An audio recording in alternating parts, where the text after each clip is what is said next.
Hi everyone, thanks for joining us. You're with Terry and Abby from the Landcat for the second of our short how-to videos on Analyser. So welcome, thanks for joining us. This short how-to is intended for all audiences really, for existing users of Analyser to help show you how to use an element of the system, and also for anyone who might be considering using it and might find it interesting. The subject of today is the new tax year, or getting ready for 2023 post the new tax year. We're going to be going over some of the areas that Analyser can help you compare the platforms that you are using or not using, on the sort of functionality around that stuff. And in addition to that, I'll have a little bit at the end on consumer duty, which is also a 2023 thing. So the way we're going to do it is we've got some slides to show you, to give you an introduction on the things we're going to cover. Then I'm going to pass over to Abby to show you how to do those actual things inside Analyser. And that will be it. We expect you to be with us, if you stay, which we hope you do, for around 15 to 20 minutes in total. So we've got 4 slides to talk you through here, just to set the scene, to consider for the new tax year. And if we move on to the next slide, the first one that you won't be surprised to see is obviously looking at ISA functionality. You don't really need us to tell you what the allowances are, but we've put them in here anyway. And what we have is down the right hand side the sort of data points that we can talk about.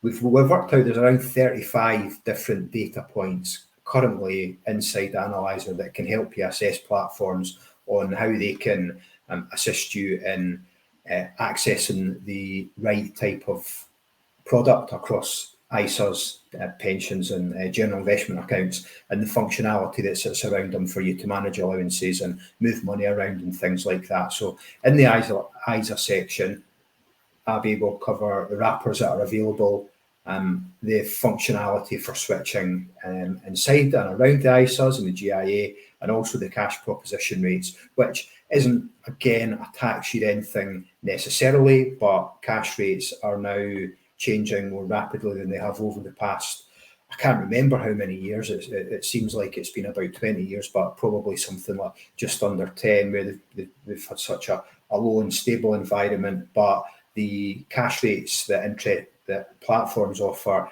and the way that they run them in terms of whether or not the platform takes a cut of them or whether they pass them all on to your clients, and ultimately what the effective cash rate position comes into a bit more focus, we think, in this new tax year or this current environment, given particularly more strategic cash allocations becoming likely and that kind of a thing. So ISAs will be the first part.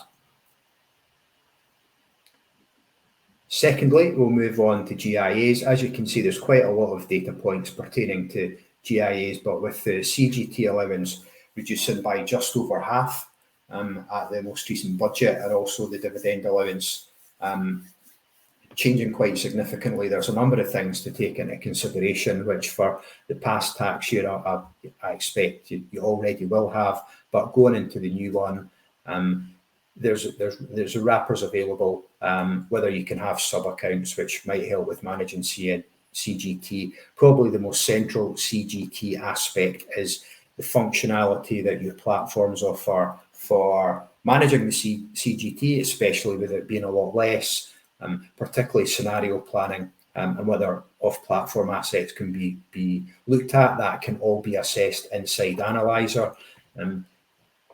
Ability to protect investments and to ring fence things comes into that as well.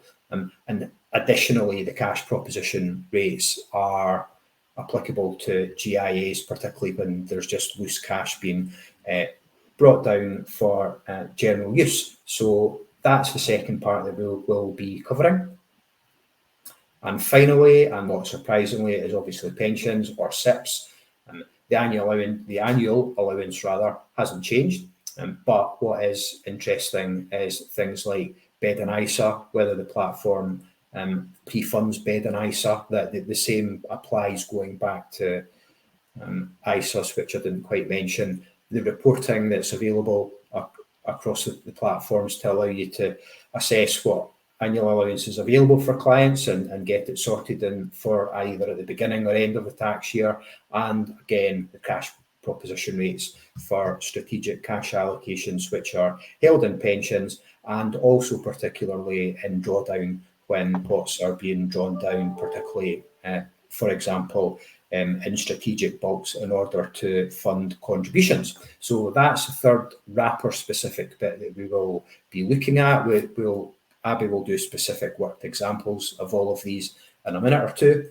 And the final slide is on consumer duty. So we're moving a little bit or completely away really from the wrapper and tax data inside Analyser and talking about what we are going to do about consumer duty at the LAGCAT, particularly inside Analyser.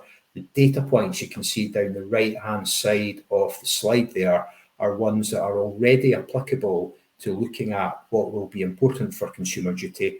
And what we can tell you that we're going to do, we're in the midst of doing, is adding quite a lot more data points around consumer duty, both for platforms and for NPS providers. So if you happen to be in the insight team of a platform or an NPS provider and you're watching this, be assured we'll be in touch unless you're watching this back, and we will have been already. And what we will do with that new data is build in a consumer duty template to Analyser, which will allow advisors to go in and apply the consumer duty template to their platform or NPS panel and see how it stacks up in order to evidence the new parts of consumer duty that will be directly applicable to due diligence. So we'll not demo that today, but it's just to let you know that's a big thing that's coming. We expect to have that launched round about early summer, I'll say at this particular moment in time, and that is mainly dependent on when the providers have their value for money assessments ready for us to plug into Analyser. And we're all looking forward with great zeal to seeing the value for money assessments, because no one is going to say they're not value for money, but joking aside, that will tie in quite importantly to target client definitions, and that's something that you can assess in Analyser as well. So that's the consumer duty part that we just wanted to seed with you today and let you know that's coming. And with that, I'll hand over to Analyser to show you the proper stuff. Thanks, Terry. So we're going to go into Analyser. I'll show you a couple of comparisons that you can create for the different wrappers that we spoke about earlier in the demo. So I'll just go into comparisons and platform. And you'll see there's a couple here prepared earlier. What I'll do to begin with is show you how to create a new comparison. So I will name this one SIP. And I'll click begin. And for this example, I'm going to click my panel, which is, I've got a large panel of 5 platforms here. And you click next. And the things I want to include in my SIP are obviously wrappers and pension, and I will select full, core, personal and junior. And then I want to go to pension and income, tools and reporting, outstanding allowance report, and the also one I want to click is this one. And then finally I want to get the cash rates, and that is pension and these 4 here, and I click see results. And so you'll see the results here. You can see it as a visual, and you can scroll along, get more information. You can click on the information to get more information about those specific data points. And you can also download that to a CSV file. Additional comparisons that we have already created that you can go into at any point. So we've got GIA. So I have them created here. I can download results again, and I can click on to get information about the cash rates. Click on the links. And again, we do the same for ISA, where we have all the data points, my panel, and I can download that to a CSV. These can be reused, copied, Go back here, I can create a new one. So I want to do ISA 23, Q2, begin, and it'll save all my data points, and I can add new ones in if I want to. And that's how easy it is to reuse comparisons for your proposition. And I'll just ask a wee question here, Abby. You've done this one based on essentially a fictional platform panel. You've already done the due diligence part that we can see at the above to evidence and create. If you wanted to, in addition to your panel, just have a wee look at the whole of the market on those functions out of sheer nosiness or out of necessity, whatever it might be, is that a thing that can happen as well? Yeah, so you can just click select all, and that will apply all of the platforms to those data points that I've just selected, and I will get the whole platform panel. You see across the top there, every panel will show, and you can again download that to a CSV, and you can read all the data within there. Easy to use, yeah. Thanks, Abby. One final question from me would be, what if someone was just wanting to find out really quickly one of these data points, or indeed any data point about a particular platform, and they wanted to just do that within a couple of clicks, and take a few seconds to do it? How would they do that? Yeah, so the user can just go into directory platform, and you've got the whole market there, and you can just click into one. Let's pick one at random. You've got the standard order that we do everything in. You've got your group category data point. So if you want to look at the wrappers available, you can just click in. You've got the ISAs, the GIAs, all accessible there. If you want to go into tools and reporting, you've got your portfolio management tools. That's where we've got all the CGT data.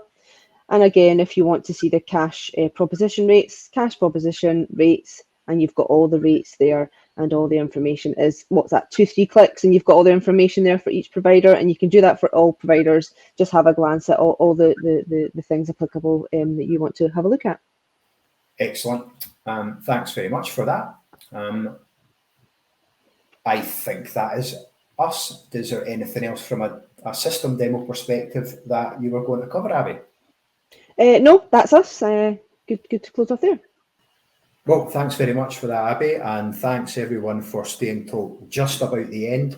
The final thing to say is a little sweep up of, if you already use Analyser and you have any additional questions around what we've just shown you, you can click on the Get in Touch button at the bottom right-hand side of your screen when you're inside Analyser, or indeed you can phone me up and shout at me, which some of you do sometimes. Or send an email, or phone Abby and be nice to her, because I wouldn't shout at Abby if I was you. Secondly, what I would stress is that what we've shown you today isn't all of Analyser. We've focused in, as we said, our short examples. We've focused on the comparisons part of Analyser. The due diligence bit is very different. It's much more in depth, and it's the bit you would typically do before appointing your panel and going and applying that research to your panel.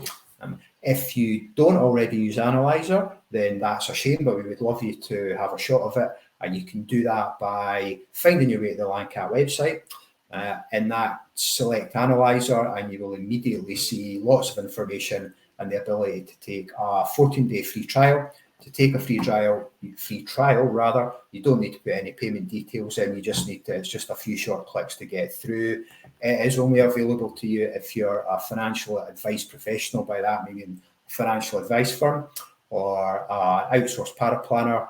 It's not a route that you can access Analyser if you work for a large consultancy or a provider or anything like that. But there are other ways that we can help you for using Analyser if you're one of those people, but just please don't take out a free trial, because that's for advisors. And finally, thanks again for listening, and have a nice day or evening, whatever it might be.